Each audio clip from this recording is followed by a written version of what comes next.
What's going on, guys? Today we're going to be working on the 550. We're going to be installing front mount intakes. Without further ado, let's get to it. So this is what it looks like right now. Pretty much what we're going to do is we're going to cancel out these boxes and we're going to be rerouting these inlet pipes and also be removing these on both sides. So I think the first thing we're going to end up doing is removing these two, which all you pretty much have to do is there's two tabs on each side that look like this. You just got to pull it out. Same thing with this side. You just got to pull this way. And yeah, we're gonna remove these and then see what we need to do next or what would be easier to take off. So I'm gonna go ahead and do that right now, and my brother's gonna help me.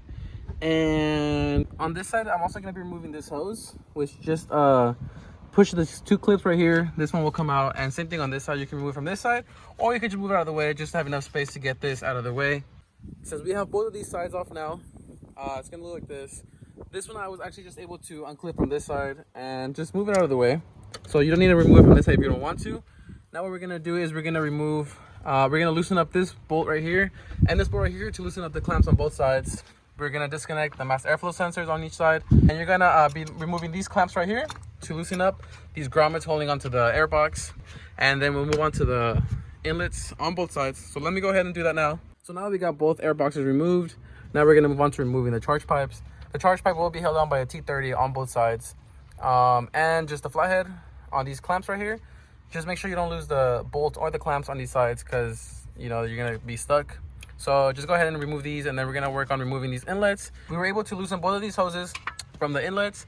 Now what we're gonna do is end up removing the inlet, but the last owner I think messed with these already, and they have different bolts, so I'm not too sure exactly which size bolt you guys are gonna have. So just go ahead and remove those two bolts, I believe, on each side. And we should be able to remove these inlets out of the way, and then from there we should be able to start installing the new ones. So let's go ahead and do that, get these removed, and find out how we're going to position the other inlets. So we got both inlets removed, and this gasket was looking pretty well for already. If you guys can hear it, it sounds like a cracker. So good thing we got these out. Now we're going to go ahead and, oh, we got a lot of space there now. We're gonna go ahead and remove the grills now. So all you gotta do right now is actually just go ahead and stick your fingers in there. There's no real actual way to do it unless you want to take off the whole bumper, which we're trying to avoid. So we're just gonna just stick our fingers in there and just pull out. And yeah, you know, I really don't care if they break. These are gonna be the upgraded inlets. As you can see, a way better design than the old one. Also, this is gonna be round all the way around instead of it being oval on this side. So pretty much what we're gonna do for this is the same way. You're just gonna finesse it in here. You do have a bolt on each side, which it does come with bolts. These are gonna be the new bolts. So we're just gonna go ahead and put the inlet in here. These are actually gonna route straight into here, so we're not gonna use the rear part of the engine anymore. So we're gonna go ahead and put both of these inlets back on here, connect the crankcase hoses back on the inlets, and well, this is our first time doing it for both of us, so we're gonna find out how exactly we're gonna be able to do it on here, and we'll be able to explain to you guys afterwards how to do it. But for now, we're gonna go ahead and just throw these inlets in there and bolt it on, connect the hoses, and we'll go from there. So pretty much what we're gonna end up doing is removing this rubber from the actual piece, and we're gonna be throwing it in the actual inlet. Just to help us out real quick, we're gonna get this piece right here, which is what we have left, and we're gonna be removing this rubber piece from this side, and we're gonna be joining these two together so I can route the whole thing down to the bottom.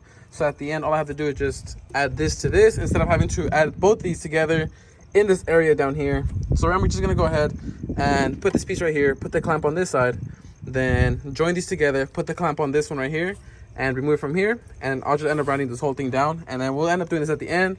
I'm gonna go ahead and do that for both sides. And I'm sorry for the lighting, guys. It is pretty dark already, but there's no point of me stopping now. So I'm just gonna go ahead, do that right now, and then we'll meet up once we have everything routed to the front. So before we start doing anything with the inlets, guys, what we're gonna wanna do first is, like on this side, we cut this part that connects to the top, which would be pretty much from here this way and from here this way, just to have enough space right here instead of having to work with that little tiny hole on that side.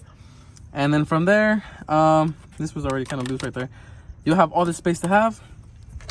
Now looking at the top, as you can see, we have a mass airflow sensor pipe coming down. From there, it's going to connect to the rubber hose. Pretty much the design you're going to want to have is this is going to go down, and from down, you're going to want it to go up. We were having a little bit of a issue of trying to figure out how exactly it went. So we did end up taking it off and on a couple times. So like I said, this one you're gonna want to face down like so, like this, and then this pipe will end up going like this instead of, oh, you guys will figure it out. But pretty much what I'm gonna do now is I'm gonna tighten these clamps right here and tighten the clamp that goes down here on this side onto the intake. The intake will end up coming out like this, so we will have both of the intakes on each side like this. So I'm gonna go ahead and put this clamp for the intake, the clamp for the mass airflow sensor, and the clamp for this pipe over here. So we did get everything bolted on. We did get the mass airflow sensor connected. We did get all of these fittings tightened. So this is pretty much what you're gonna be looking at. It's gonna be the carbon fiber piece first going down, and you can see somewhere in there, okay, you can see that pipe going down. It's not too much of a lighting, but I'll try to review of it for you guys tomorrow. So it goes down, and then it's gonna route into here, and you can kind of tell where the pipe is coming from the back. Same thing from the other side. There it is, coming in from the back on both sides. So we did get everything connected. All we have left to do now is just connect both charge pipes on this. But I am really liking the look on this. It's gonna look super aggressive once the grills are actually back on there. And we're actually gonna be installing new grills on it. We're gonna get rid of the gray ones, and we're gonna be installing these these gloss black grills on there to complement the car. I'm not gonna lie, it is a hassle to actually put on and adjust and everything. So I suggest you guys have someone help you with it. Luckily I had my brother help me with it, or else I would have most likely just done something super crazy. And honestly guys, I really like it. And yeah, I don't know if I'd ever do this again, but it was pretty sucky, but it looks great. I love it, and it looks super aggressive. All right guys, so this is a couple of days after. I don't know if you guys can really tell in the video, but you see the intake on the corners of the grills right here and right there. I might go with bigger filters in the future. I'm not too sure yet, just so you can see them a bit more.